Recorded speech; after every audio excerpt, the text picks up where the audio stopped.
studying the intersection between cybersecurity and climate technology. Hi, I'm Akiko Kawasaki from Japan. I'm in MS&AD Insurance Group. My in consultant company. Yes. I'm Tomo Machiba, also from Japan, and I'm working for the company called ZeroBoard, which provide the GHG accounting software solutions, and I'm also helping CDP reporting. And previously, I'm working for the UAE government here, and for the Ministry of Climate Change and Environment. And also, we are involved in this WBCSD PCAF project, tracking supply chain data. Thank you. Very good. Well, we've got some great folks that can contribute to this discussion, actually. So perhaps we'll fly through some slides, be as succinct as we can, and then I think we can get into a discussion, because I think we've got three parts of the pyramid here today, right? So the piece which is engaging the data, driving down the incentives into the supply chain so that you actually get not just good, robust data, not just good, robust measurement, but actually good decisions, right? Secondly, we've got the piece which is how the wonderful AI world can help us speed this whole process up. And then finally, the key that's about incentives, which we found to be extraordinarily powerful, is the conversation about how supply chain finance and different types of financing mechanisms and products and services can help drive this change across supply chains. So really excited to have our three speakers with us today. Does this work? Fabulous. So I've just done that. There's the agenda. So the supply chain program, I won't belabor the point. Some of you know it, some of you may not. But CDP supply chain program's been going since 2008, right? And started out as a small idea, using the theory of change that we've always used, which is to have what we call our requesting authorities. Before 2008, CDP only had institutional investors as a requesting authority. And currently we have about 700 of them, about 130 trillion in assets. They will then work through CDP to go to their companies in their portfolio and get data. And they will also utilize the scores that CDP does to help mainstream and drive down the emissions in their portfolios, water security, forests, etc. And in 2008, we recognized that there was actually a really powerful driver in the world, because companies were coming to us and saying, my problem is actually outside of my boundaries, and I don't have the data. So can you solve that for me, please? And we recognize two things. One is that the system, the model of the system could really be leveraged for that. But also number two, that actually if the companies came in, it came in almost in a membership format, became part of a group of companies, and not just companies, governments, which we can talk about in a sec, together into a sort of club. They would be able to create momentum because we could work across supply chains at scale, right? So it's about driving certain types of actions. And once you have that scale, you can then work with financial partners, with other consultancies, tech firms, to really drive something that penetrates more than one company's supply chain at once, which I think is really, really powerful. As you can see, the disclosure's been growing. I'm going to stand here. That's all right. Can I use this instead? Thanks. So we've now got over 350, right? They represent about over 6 trillion in annual purchasing power. That's extraordinary. And you know what we discovered? Rather almost stupidly, that we didn't realize this. Your clients are your most important driver. Your shareholders, I'm kidding, but not as powerful as your clients. And what we also found was in emerging markets, this was huge. Right now, CDP's second biggest disclosing country is China. That's thanks to the supply chain program, right? ASEAN is going gangbusters at the moment. Our biggest growth area, for disclosure, is APAC and LATAM, and that is very much from the supply chain program. Companies care when their clients come to them. When more than one client comes to them, then they really, really care. And of course, so as you can see, so we've got, this year, 23,000 companies. 21,000 of them are from the supply chain program, right? Yes, there's a vast amount of SMEs in there, but that's actually excellent because then that allows us to work with banks more clearly, because that's always been the gap for banks. And that's the great scaler coming into the system right now. There's going to be like almost a magical moment when that scaling mechanism that banks provide, but also their ability to incentivize change across supply chains, when that comes together, I think we'll start to see exponential change. But essentially, you can start to see, so we had a very linear growth of disclosures for many years. Every year, guaranteed going up by a certain percentage. And then suddenly in 2018, 2019, it starts going exponential. And you will know that our systems are, if anyone's ever engaged with them, they're not delightful. They're rather clunky. And as a not-for-profit, we were struggling to meet what was needed, right? Because we needed to scale. We needed to go exponential, and we needed to work with our partners to make that happen. And that's where we're at the moment. So just a bit of a sense. Now, for supply, now what we've always found, right? So we sort of pushed Scope 3 reporting, irritated the world with it through the CDP system for years. And all great and good, right? Really wonderful to see. But of course, there was a lot of focus in the sort of business travel, waste generated area, but take a look. Remember that stat from the previous slide, 11.4 times more upstream, right? So now you've got, take a look at purchased goods and services. So relevant calculated 36%, 24%. When we analyze it, it's relevant, but it's not yet calculated. Take a look at a few others where you have a similar a case. You've got, what was I looking at that I was horrified by? Capital goods. There are so many things in here, but look how good business employee commuting and business travel is. Like companies are gangbusters in that area. That's marginal, right? It's just marginal compared to what really needs to matter. And that's kind of what all of us here are working on in this room. So it's really exciting to have this conversation.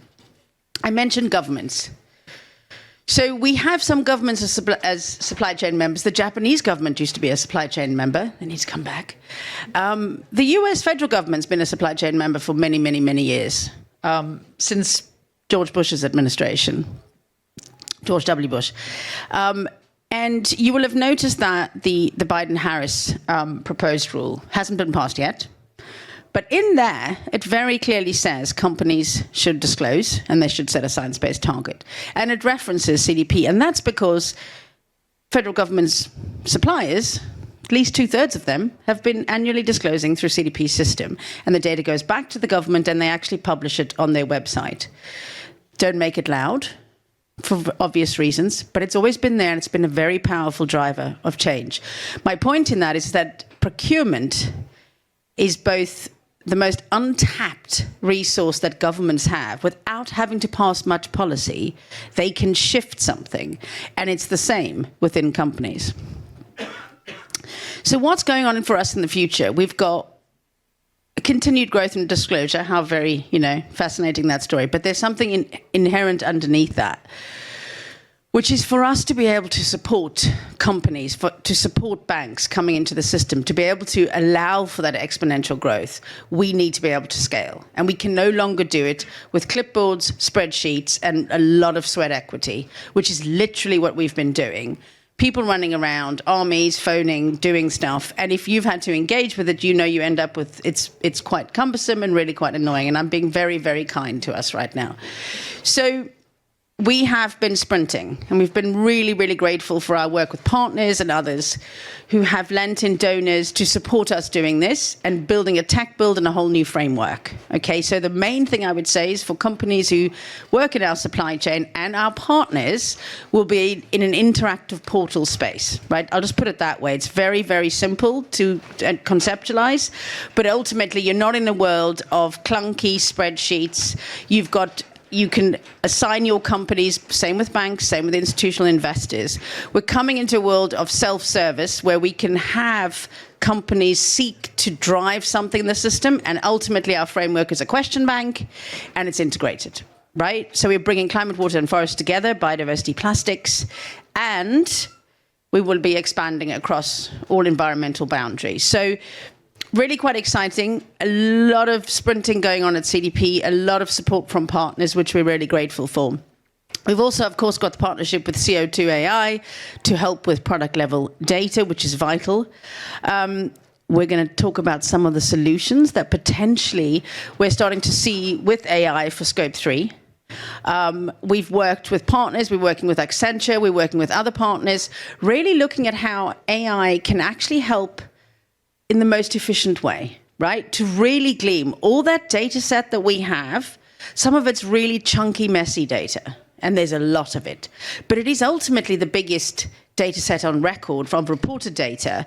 And why is that important? Because it actually shows what companies have been investing in. So we tried this thing, it gave this payback, it did this for emissions, we learned this.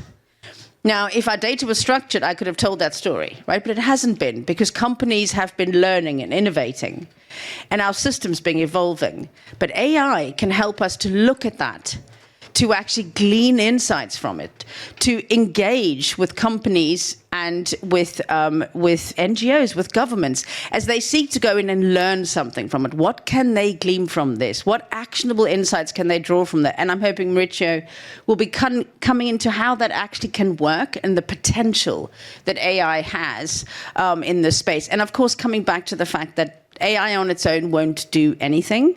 And it's also an incredibly intensive, energy, water-wise, which we'll need to focus on as a community. So it's got its upsides and downsides, but on its own, it doesn't do anything. In a partnership where it's got actual action through folks like you, speaking to companies, working with companies, then you can drive change. And I think that's the key, is how we utilize this tool to actually drive the change we need. Data on its own, insights on their own, things need to be actionable, and they need to be placed in the hands of the people who can actually make the right decisions. Then we're going to touch a bit on what I've already touched on, which is the supply chain finance angle. Now, what we found is a very small number of companies are starting to bring in incentives, right, into their supply chain, and also mandates. We need this to happen, else you don't get the contract. Or in the next 3 years, then you won't get the contract, right? We're starting to see that come in now. So a bit of a carrot and a stick approach. And I would say the supply chain finance is really in that carrot and stick space. We've got companies who seek to work with banks. And what they do is they will go to the companies and say, can you come into CDP's system? If you score X on the following indicators, if you set a science-based target, we then will provide a few basis points of a better supply chain finance. Your cost of capital goes down. And in many places, particularly in the SMEs world, that's a huge plus, right? Trade finance, supply chain finance. And there's probably a range of other ways in which this can happen. And there is a very strong reason for banks to do that, but I'm not going to uncover that. We've got a wonderful speaker to talk about that today. But I think this whole piece where you're starting to see a carrot and stick approach, you're starting to see mandates coming in from these companies, and they're wanting to enable it to happen, because companies ultimately need a stable supply chain, right? A sustainable supply chain, and sustainable not just in the way that we think of it, but also sustainable in that it is there, it is stable for them. And this way, they can actually lean in and make sure of that. So there is a lot of business benefits for them, apart from just the driver for regulation and knowing their own data. So that's enough from me. I'm going to hand over to Maurizio from Accenture, and he's going to run us through some of the potentials that we have from AI. And then we're going to talk about supply chain finance, and then we're hopefully going to have an open conversation, which I think will be really fruitful.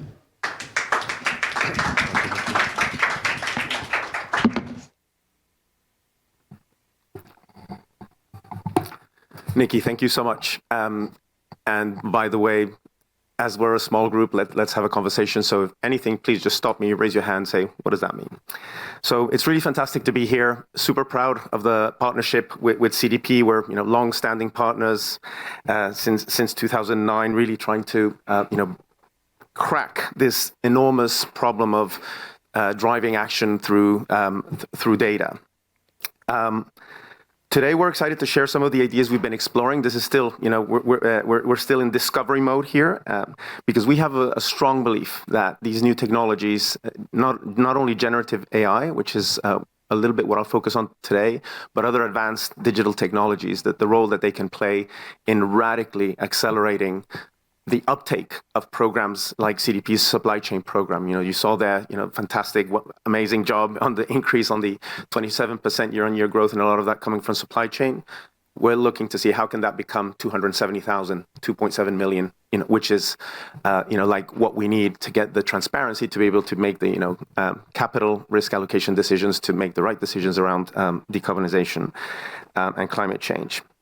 So the challenge that we set out to solve was looking at really specific industry practitioner points. We worked a lot with the CDP team, with our own Accenture, who's a long-standing supply chain partner of CDP, with clients, looking at, okay, what's the full end-to-end process? We mapped it, to the last detail to find out those real pain points. Many of them, are known by you guys, but we have now a long list actually of use cases where we feel Gen AI, but also other advanced analytics can just make it easier. And as you'll see in the thrust of my comment here is there's a lot of scope to sort out the boring stuff, so that people can actually, these great brains and this valuable talent, this scarce talent that we have, can focus their time on actually engaging the suppliers on solutions, thinking around decarbonization, as opposed to spending time, as Nikki said, on all those boring things of talk to someone, fill in an Excel sheet, respond to, a questionnaire by hand. So a lot of this is how can we get rid of the boring stuff? How can technology help us so that the humans can actually devote their time on the creative stuff, which machines, at least as far I see it from my exposure to it, we're still quite a far away in replacing. So, most of the data, we don't even have the visibility of the data we need to report, and so we're not able to uncover the meaningful insights. So let me. Forgot to click here. So that message really is what I just said there. At the same time, let me say a word about AI. We're really at the beginning of another technological revolution, where Gen AI and other advanced digital technologies are really taking off. And we can see how governments, policymakers, businesses are wondering what to do with it. There's a little bit of nervousness, and there's a lot of questions around, okay, what are the sustainability applications of these new technologies? And with that comes a bit of a worry, is my job in GHG reporting disclosure, I'm the sustainability manager, is that going to be taken over by this technology? And I'd like to show you that quite frankly, the answer is going to be no. It's going to make your job better. It's going to again replace that boring stuff and get rid of the manual, the time-consuming tasks that people don't enjoy and necessarily doing it, freeing you that time to step away from emails, from Excel sheets, from reports, and go to speak to your partners, to your suppliers, to your technology providers and others, to really think about actions and solutions instead. So enter AI. Reporting is painful. It feels like too big a task for big businesses, for hundreds of suppliers, never mind for smaller businesses. And here we feel there's going to be a real opportunity. There's data hidden in a million different places. It's a complex job to get all of it in one place, and let alone making it accurate, making it trusted data. CDP, as Nikki said, has over 20,000 companies disclosing their emissions. Imagine what happens when that moves to 100,000, 1 million, 5 million beyond. So what if we had an intelligent way to get automated insights for more comprehensive data sets from those millions of businesses? Imagine also we could leverage, and CDP are already doing it, of course, with other partners because there's many applications. If we could leverage that rich, 14-year data set, 20-year data set, and look for other insights available within that enormous history to also just help accelerate companies where there's no traditional, let's say the traditional techniques we've been using to measure Scope 3 emissions, the spend-based data, the estimates, the shortcuts. We can find a whole lot, let's say, new techniques for measuring Scope 3 just from CDP's rich data set. We're still exploring that. We're still figuring out how that can be done, but that's an idea. So this technology can really be applied. It can be applied today, and it can really improve how we gather, how we sort, how we analyze, how we make sense of emissions data. The AI will do it more effectively than us, with less human error, and there's some pretty incredible benefits that we are already seeing potential for. First, with that greater visibility and insight, you'll be able to accelerate progress in tackling this Scope 3 emissions across supply chains. More companies will feel equipped and ready to report. So if, rather than saying, hey, please participate in our supply chain program, here's CDP, can you kindly respond to the questionnaire? What if we could have widgets, tools, small micro applications that just say, throw all your documents into this folder, give us the URLs to specific websites, even, pop in emails that you've been sending around, and it already gives you first cuts of the data. Of course, it's not going to replace the human, but it will have significantly accelerated that data collection process. We wanted to show it a little bit today, maybe a little bit early, but we have a working tool, which is, what I just described. Just put in here all your documents, and it starts producing CDP questionnaires at the other end, and with a conversational front end. So you can say, print for me a table for my Scope 3 emissions in Canada, and it spits it out based on the information that you've provided it, right? The other thing that I'd like to say about it is that it is, I'll go into the question. It is in a very secure way. So this is not us giving your corporate data to Gen AI, and then, you lose control of it and it's gone forever. There are ways to leverage these types of technologies, let's say within closed gardens where, the corporations and businesses maintain complete control and security of this sensible data. So, I'll address that a little bit more in my next point. And then the big one, we really feel, and I've said it a couple of times, if we devote less time to the boring, it'll be an accelerator for climate action, because we will have more time to that collaboration and that identification of opportunities. So let me close. You'll have no doubt some questions around these. I think I addressed one. Really, security and privacy is built in from the start. It's critical. If this is not perceived as being secure, as being private, it won't work. So, one of the first things we asked ourselves was, can we leverage these technologies in a way that CDP would be okay to put its invaluable data set in it, number one? Can it be deployed in a way that a corporate would be happy to throw these documents that I alluded to before in a way that they would feel comfortable with? That was our number one, that was our point of departure. So the answer so far is we're quite confident, yes, it can be done.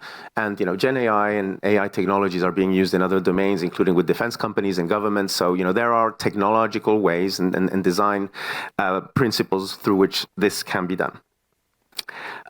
Second, we'll be really able to pull in a wide variety of trusted data sources. So, we're hoping to start with CDP, but there may be other data sets that then this could be incorporated with, that division of, only these types of users can access this type of data. This is the data that's been agreed to be shared in a common way, hopefully enhancing the capability of doing even more.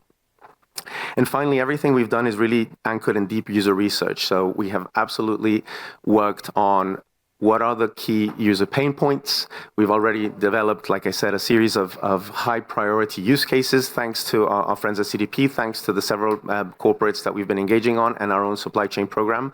I'm sure we'll find out more, but we already have our work cut out for us, at least in developing those use cases. We're really just scratching the surface of what we can do with AI. We really want to use it to unlock the full potential of all the energy that sustainability practitioners have. And so we really look forward to being able to share some of this a little bit later. I don't know what the date might be when we're ready to more formally show the tool with CDP, but we're hoping it's going to be over the next months if we can get everything sorted, Nikki, with CDP. So yeah, looking forward to the conversation. Thank you very much. Please do get in touch with Nikki, Dexter, myself if you want to learn a little bit more. Thank you.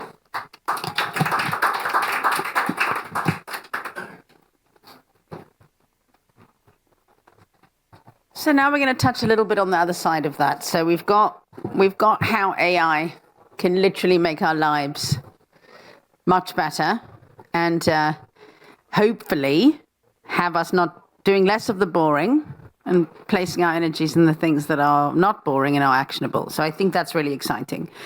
So let's look at another incentive we need to bring into the space, and that's, of course, the financial cost of capital. So there's three reasons why the data in our systems we see as the use cases for the data in our systems. One is business efficiencies, business growth, business opportunities, right? Managing business risk.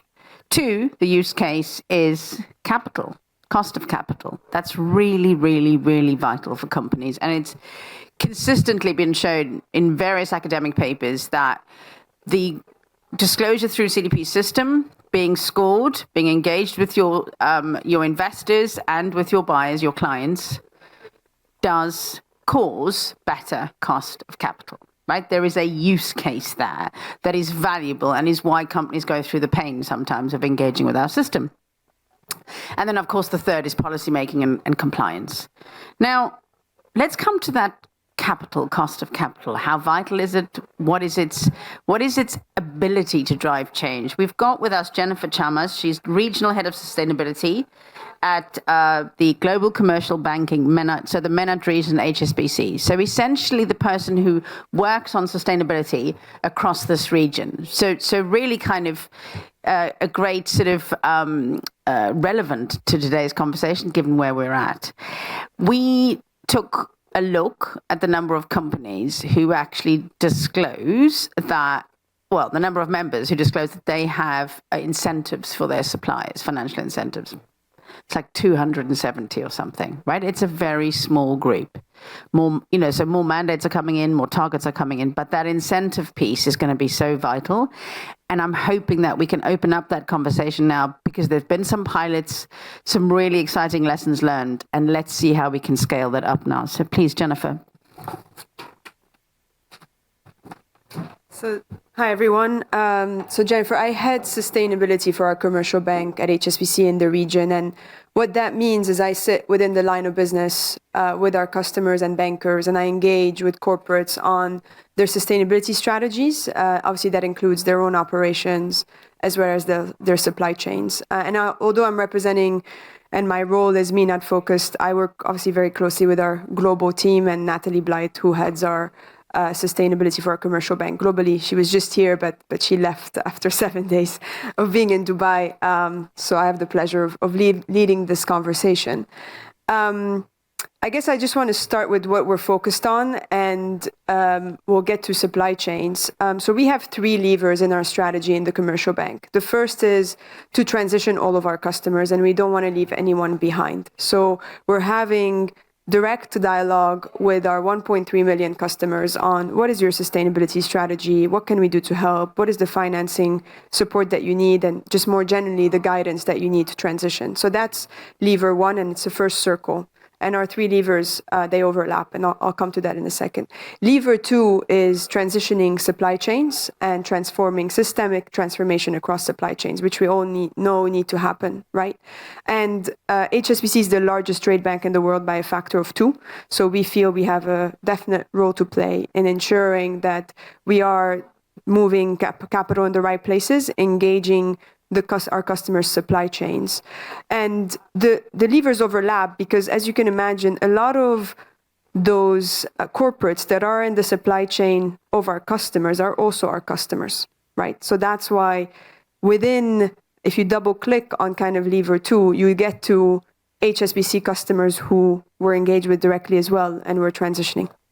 And then lever 3 is the new economy. So we also understand that in order to get to a net zero world, we need to put capital in high growth areas, innovative areas, and help the new economy grow. We recently acquired SVB, Silicon Valley Bank in the UK, and we believe that we need to help companies go from seed to IPO because these companies are solution providers for the transition. So think EV companies that are developing AI and Gen AI solutions for supply chains. And again, that third lever overlaps because there is a connection between the solution providers and our customers, our traditional customers, as we call them, that need to transition. So that's roughly how we look at the world and how we're engaging. Supply chain in particular, just to double click on that, I mean, it's critical. 80% of emissions in the world are in supply chains. And so we're very close to working with our partners like CDP and others to ensure that we have the right data and the right engagement with customers to help them transition. I want to talk about a particular case. So a few years ago, we engaged with CDP on a supply chain program with Walmart, where we did exactly what Nikki said that we did. We essentially worked with Walmart on a framework whereby their suppliers were rated, and if they achieved and improved their sustainability score from CDP, then they would get better pricing and also better payment terms. This, I think, has now evolved, and this year what we've done is in this region, and what I can talk to because it was a customer in the region, one of these suppliers that is in the Walmart program is called Classic Fashion, and they definitely feel that pressure coming from Walmart because obviously Walmart has said to the world, I need to lower my emissions, and that's across all scopes, and so they're engaging with their suppliers. And like I said, the bubbles overlap, right? So one of these suppliers is called Classic Fashion. They're a Walmart supplier. And this year, we've taken a step further with them. We've extended direct lending to Classic on their receivables that embeds sustainability KPI between the structure that we have just on a bilateral basis with Classic Fashion. So what does that look in practice? So we have an instrument called, and this is a common instrument now in the banking industry, called sustainability linked, right? And so what we look to do with Classic is we chose 3 core material KPIs, sustainability KPIs, and we embedded that within the direct lending that we do with Classic. So outside of their Walmart supply chain program, they're also engaging directly with HSBC on improving their own operations in kind of a very detailed way. But this all started from Walmart, right? And we actually had the CEO of Classic Fashion on a panel last week with the ICC, and he said, if I don't do this, I'm left out of my supply chain. So obviously, I'm going to do it for both the carrot and stick. I'm going to do it because I want to, one, stay in the Walmart supply chain. I want to continue to have Walmart as my buyer. But I also want to do it to get the recognition from a pricing perspective in the Walmart program, but also directly with HSBC as I look to embed these KPIs. Because if they meet these KPIs and these targets, then they also get a beneficial pricing incentive from HSBC. Equally, if they don't meet the KPIs, there's a penalty or a premium, as we like to call it. So Classic Fashion is a great example of how companies in the supply chains are now taking a step further and now looking at their supply chain and what they can do. We have a better cotton metric within that KPI. So it's about sourcing, which is again scope 3. And so you go from one level to another level and then a third level, right? So the influence that Walmart has a buyer, coupled with the financial mechanisms that are in place, are starting to embed this over and over again. For Classic, also, it's not just about staying in the keeping Walmart as a buyer and better pricing incentives. It's also about how we as a bank look at classic fashion. So we have this mandate of transitioning all of our customers. And so we've committed to extending $750 billion to $1 trillion of sustainable finance, which then means that as a bank, we are more engaged and we have more appetite and we open our wallet even further when we're thinking of sustainable finance. And that's either through the sustainability linked loan mechanisms or the use of proceeds mechanisms. So we have a lot of engagement in the apparel industry. It's driven by the buyers who want to decarbonize their supply chains. It's also driven obviously by policies, by consumer that are pushing the buyers. So there's this ripple effect. I think the challenge, if I can kind of just turn a bit to the region, and given that we're here in Dubai, what we need to do more of is across different industries, right? I think the apparel industry is very engaged, and probably it'd be interesting to look at the data. You mentioned how many of these suppliers are within the apparel sector, for example, or consumer driven. But I think if we look at this region and the number of projects and the infrastructure that's being put in place for renewables, think hydrogen, think, how do we map out these large ecosystems where we know that things need to be built better, right? So thinking buildings, railroads, infrastructure, wind, solar, so on and so forth, hydrogen.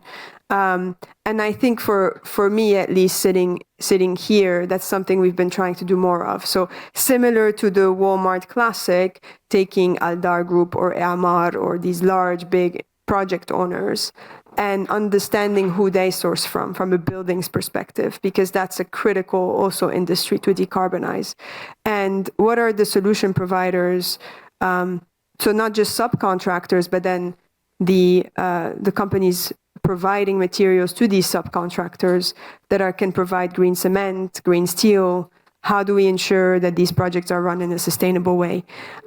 So I just going from one industry to another, you could see how you can apply the same Walmart classic fashion use case across multiple industries. Again, it all starts with pressures on the buyer and what they feel, but then there's also a pull factor from the suppliers, and that's what we're starting to see more and more. So in the construction space, we're having suppliers, subcontractors come to us and say, I want to influence Aldar, I want to influence Amar. How do I convince them to have a project run in a more sustainable way? How do I get past the cost issue that green steel or green cement might be more expensive? So there is that pull factor as banks engage not just on the buyer side, but also the supplier side.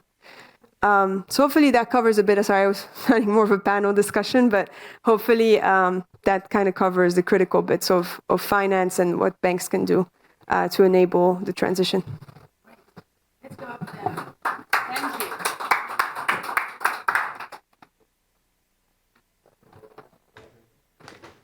So, let's have a discussion. Anything in that useful to you? Anything you'd like to unpack a bit more? Anything you'd like to contribute to the discussion? Many of you are working, as far as I can see, working with companies in some way or another on managing and helping them to deal with these issues across their supply chains. So is there anything you wanted to contribute or ask into this discussion? Yeah.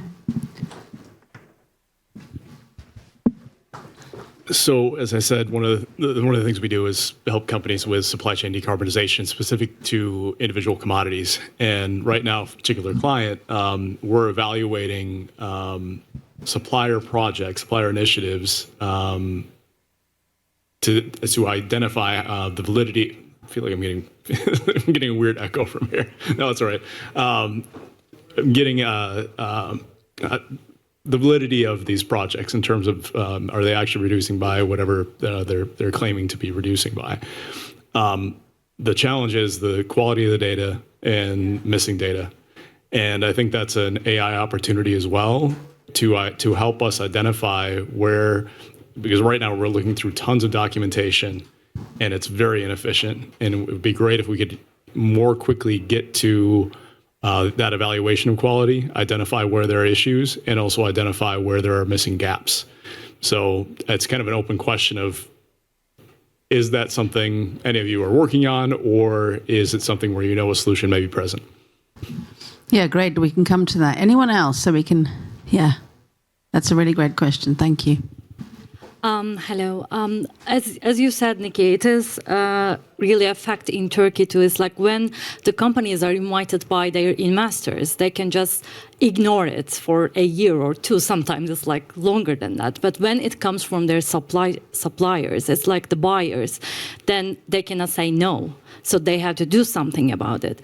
And that's why we see a lot of self-selected companies, like voluntary companies, responding to CDP because they are already invited by their buyers in the supply chain program. So now, actually, in Turkey, we would like to start a new initiative to convince more companies to become supply chain member, to invite their clients and suppliers all over Turkey, or like all over MENA region, maybe.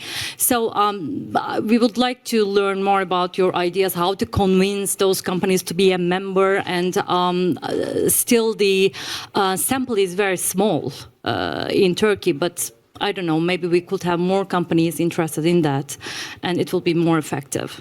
Thank you. Go for it. Yeah. First of all, it's a pleasure to meet you, Nikki, and Jennifer as well. I'm Felipe Bottini. I work as the Latin America ESG Managing Director of Accenture, and I've been working with inventories for the last 18 years, so I know what you're talking about. And we also worked as a certification body, not anymore, because in Accenture we don't do this kind of business, but data quality is very important. And one thing that I see is that every year you have more and more data, which doesn't mean you have more information, right? It could be deceiving, actually. So that's a challenge, and AI can do a lot of things on this regard. So getting out the boring thing. But I do have a question for Jennifer, actually, because we've been working on supply chains, and the further you go, the more difficult it gets. And you said when you have a buyer that, like Walmart, that is a big buyer, very representative for most of their providers, they can drive efforts and change. However, there's a cost on it. If Walmart is paying more for it, given some metrics, is he lowering his profit, or is he passing through the customer for this? So at the end of the day, the finance system has other kinds of metrics to analyze risks, right? So whenever climate change initiatives and incentives can drive mitigation, at the same time they could impact profitability, let's say, and how those metrics speak to each other within the financial system. We heard about Colombia, right, Mauricio? Early this morning, the government announced that he will phase out fossil fuels. In the next day, we had like stock exchange lowering 10%, and risk agencies saying, okay, now you have more problems with financing. So that's kind of a mixed message. So I would like to have your hint on this. Okay, thank you, guys. Great, three really nice and big questions, right? We've got the robustness of data, the gaps, the holes, the density, lack of density. How do we fix that? What is the incentive for a company to actually seek to do this within their supply chain? And then thirdly, how do we align, which is the age-old question, right? How do we align those the financial flow and incentives across the whole financial markets? Because it's kind of messy. We go well, and then it crashes. We go the other way. You know, BP share price went through the roof when they got rid of some of their net zero targets, right? And shareholders were like, yeah. So and then underperformed the peers that hadn't for a while, and had to track back to catch up. Exactly. Exactly. Yeah. So let me touch on a few of them, and I think we'll pass on if that's all right. So on the yes, there's going to be a lot of work in this space. And I would say the next year or two will see a complete exponential change. Our system in and of itself at the moment will be at least doing some of that initial immediate validations in the portal, right? Because a lot of those kind of holes are less holes, but more just crap data, right? So because mistakes get made. And then there's the potential to work with kind of Gen AI, because it can also do, so instead of just like your basic sense checking in every, let's say, question, and if it's an API, that would be the same thing, is also validate that against a bunch. So if you've got a set of rules within a space, but then have a set of rules around your entire sort of data set and questionnaire, you're then going to be checking, but hang on, you said that there, that doesn't link to that makes no sense. And it's actually, we already do this in scoring, but we do it in a really manual way. So like that's the potential that I think we're going to get there. And I think three things in the space that you're saying, I think in the next few years. You've got density, you've got gaps, and you've got holes. The density, I think, is coming in hard and fast because of regulation, right? Yes, it's gone a little bit messy and unaligned, but CDP is working really hard. Next year, we will be fully aligned. So the very first ISSB tagged data set, fully aligned, will be produced by CDP next year, right? ISSB signing off point by point on that. Ditto will be interoperable with CSRD, et cetera, et cetera. And these standards are working really hard to make as much of what they can be interoperable. Now, what that means is the more clear it is, the more standardized that data is, the better we're going to have the density. So I think that's one thing, and regulation is really going to help drive that.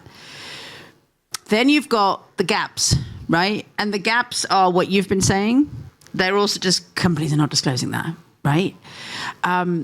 And we're going to go all out working with partners. Regulation will be a big driver in this. Like that's the most obvious thing, right? But also just ensuring that the gaps can be closed, getting our scoring up to that, getting partners driving this, pulling it out.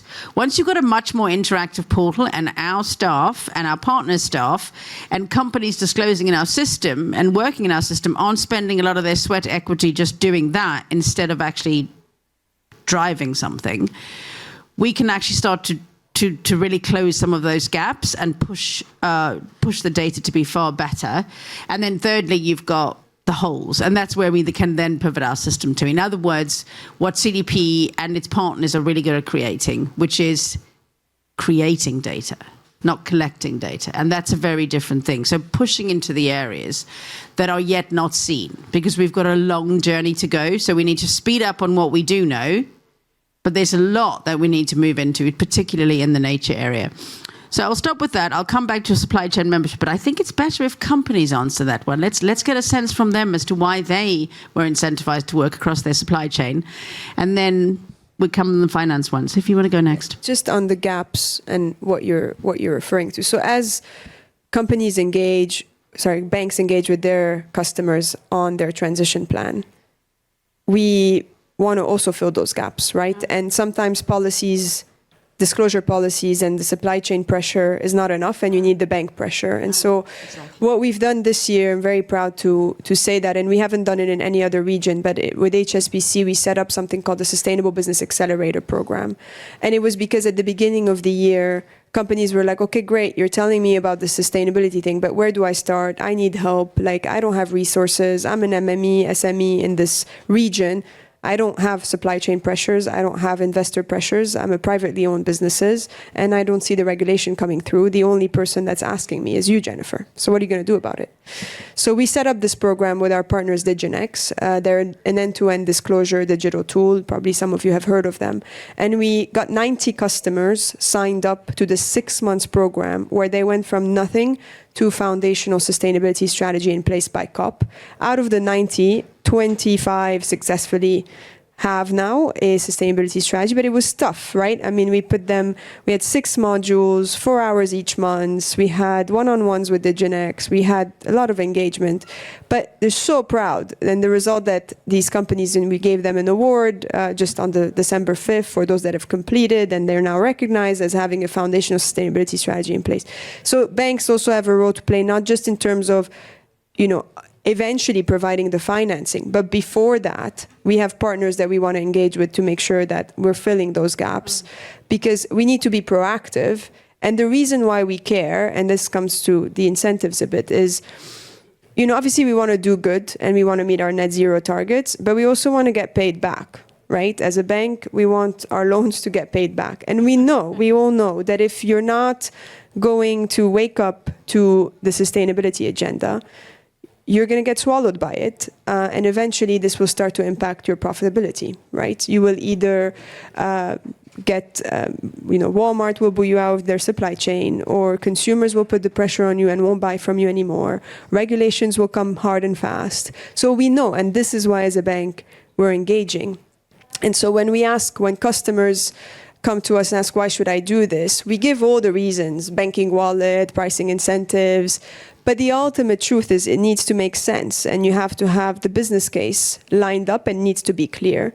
And we believe in embedding in sustainability in your business model as a strategy, as a new revenue stream, as a way to, increase your profits, as a long-term, value stream. We talk about the triple bottom line. We talk about these things, and that's where we bring consultants to help the customers understand. It can't be superficial, because if it's just about the 5 basis points or the payment terms, that's not going to keep you, surviving in the next few years as this agenda comes down the line. So we try to make it even more real. I mean, it's a door opener to talk about financial incentives and pricing mechanisms, but then you need to take it a step further and understand the customer strategy and the long-term kind of business focus and business sense that you need to kind of realize as a company. So that's what we hold on to. But most of the times, and I have to be honest here, particularly in Turkey, we bank some of the large corporates there. They're aware, and they're participating, and they want to tackle Scope 3, and they have all these fantastic programs. So I think we're past that point of why does it matter? And then we're all just trying to understand, how do we make it better? And what's the cost of it? And how do we just get to the next stage with Gen AI or other innovative solutions? Thanks. So I didn't mention at the beginning. So I'll answer first the question of why do we participate as a business at Accenture? So just for those that don't know, we're a consulting technology services company, 730,000 people worldwide, 65 billion revenue. So it's one of the larger consultancies no one's ever heard of, and we serve all industries, the FTSE 500. So most of the global corporates are Accenture clients in some form or other. So for us, why getting a supply chain program was important. First, we're a publicly listed company. That's a little bit different to some of the other consultancies that are private partnerships. So we pressure from investors, shareholders, including through CDP. Also, from our clients, increasingly, if we're advising our clients, helping clients with sustainability strategy or sustainability consulting or systems and technology, they're asking you, so are you walking the talk, right? So if you're going to serve us, are you, doing what you say we should be doing? So that's really important. But I think, as in our business of advising, of deploying technology, of deploying services, outsourcing services, we run parts of businesses on their behalf. We see an enormous opportunity. There's for our business, just by pure commercial interest, the systems, the operations that we can do in that are going to facilitate all of these supply chain programs, the data, the transparency, the business processes, the ERP, the decision making. All of that for us is looks like and we're very behind it, an enormous business opportunity. So both pull and push, from of why we're keen in advancing this agenda. Great, and we're going to see a complete change, a data revolution, thanks to some of the Gen AI, right? You can unequivocally say that. Unequivocally. I mean, I the other day on a panel, I said about 2 years ago when we started seeing the first results of even before. So a little anecdote. I saw how we were. I don't know if I can say this out loud. Helping with image reading technology, doing some incredible stuff. Maybe I'll use a good one. We've helped SSC, for example, count puffins. Next to offshore wind farms, and the the capabilities we're seeing out there are incredible. When we started seeing the LLMs, I was really scared. I said, we're going to lose half of our business. Our analysts and consultants are going to be out of a job. I mean, these things produce spreadsheets and PowerPoints and, do the a chunk of the analysis very quickly. But, so our CTO says, if you haven't spent at least 100 hours with Gen AI and other technologies, you still don't understand what it is. And that was my experience. As soon as we started playing around with it and seeing what it could do, I completely flipped my perspective. I said, this is going to dramatically improve the way we do our work.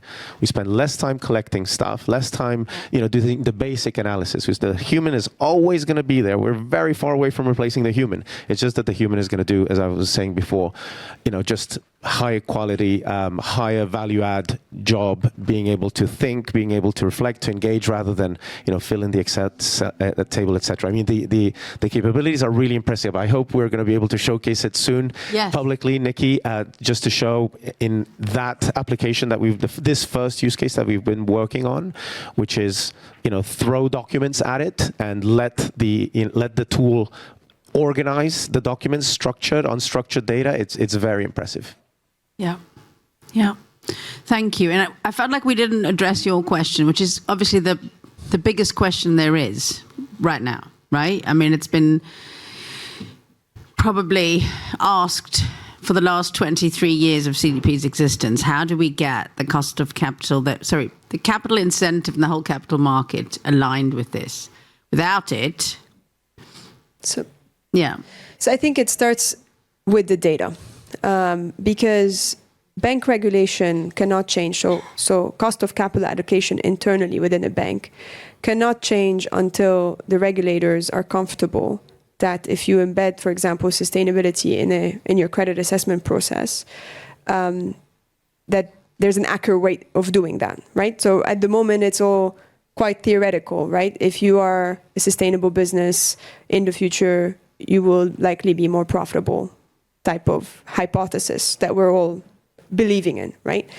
But we don't have ESG historical data that maps to profitability performance in a way that's robust enough that regulators, simplifying things obviously here, regulators feel comfortable by saying, okay, HSBC, you can apply a 30% cut to your risk-weighted asset if you lend to a company that has this type of a sustainability profile. That has not happened yet. It's coming though. The ECB, right, is leading the way and imposing disclosure and imposing to banks to start to engage with your customers on sustainability. We internally have developed something called the Transition Engagement Questionnaire, call it TEQ, which is where we ask the customers a set of questions on their transition plans, short-term, medium-term, long-term target, and eventually this plan gets assessed. So for the largest customers in the bank, there's a human at the moment that's looking at the plan and making an assessment. And for the rest, it's a score that's driven that we're developing internally. So that is coming. Until we have that well embedded, plus the regulation that can help guide us, what do we really, really do with this? How can we use this data now that we've gathered it? Then, it's all quite theoretical. But you have banks that have done this already. Natixis, now 5 years ago, have a 30% risk-weighted asset benefit if they're lending anything that's green, as an example. So some banks have done it, but it's all internal and it's not it's not in the regulation yet, but it's coming. I think particularly with the latest, what the ECB said and what they recently issued on, you need to engage with your customers. You need to start to understand their sustainability ratings. And then what do we do with that is the biggest question. How do we use that in the credit process? Because it needs to be embedded. Because ultimately, just a final point, all of the financial instruments, sustainability financial instruments that we have today are an overlay, right? Pricing, benefits, they're an overlay on a core structure. The core structure and your starting point is driven by your credit assessment.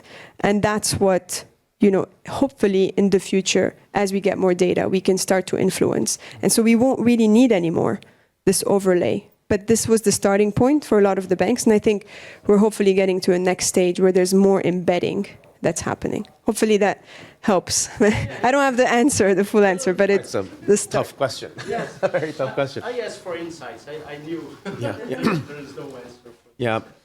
I mean, we need to do something differently to drive this radical acceleration and decarbonization that's required. And I mean, those are wonderful examples, Jennifer, and we need a lot more of them. But I think the Colombia delegation was asking, that more fundamental question of what's the New Deal? If we're going to phase out fossil fuels in 10 years, what maybe, I don't know if you guys want to comment, what levers do we have to discuss, what can compensation payments look to fossil fuel producers or any other, industries that need to radically decarbonize, because it won't happen within the confines of the existing rule set, right?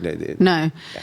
And I think that, this is the fossil COP, right? And it's really, really important, that conversation. So you were speaking, a lot of the examples you had is where we're using what I would say the positive side of the spectrum, the green end of the spectrum, okay? Flip it, right? Look at what central banks are doing now also with the ECB, right? The other side of it, in other words, transitioning finance is a whole different story, right? So we discovered we've got something like 570 or something FIs, financial institutions, that disclose to us. In the last year, they have reported to us just under half of them. So the others didn't give us numbers or didn't report against this or were a no on this. But literally $9 trillion in fossil fuel financing across their portfolios. So the truth is there's ensuring there is a new finance flow, right? But there's also the finance flow that is going to that, right? 7% of global GDP is locked up in fossil fuel subsidies, according to the IMF, right? So there is a lot of money fueling, I mean, I didn't mean to make that pun, but you know what I'm saying, this molecule world. Now, we need to have some of that molecule world, and we absolutely need to have a world where the value that would have been derived, particularly for a developing country, from that is able to be derived in some other way, right? But I think it's a very complex picture, and we should never look away from also where the actual just fossil in the system is being incentivized through taxpayer money, through finance sector money, and because it kind of makes sense economically, right? I mean, look at Dubai, right? So, but at the same time, if you don't go after that, we don't solve decarbonization. There's also just a couple of comments on that, because it is important to touch on. So as banks, we've made ourselves and other banks net zero commitments in what we call financed emissions. So financed emissions is now just a kind of like a form of capital, right? That's available. And HSBC has put out sector targets on financed emissions reduction, right? And so as new deals come to the line, bankers we have to judge our allocation. Where do we use those financed emissions?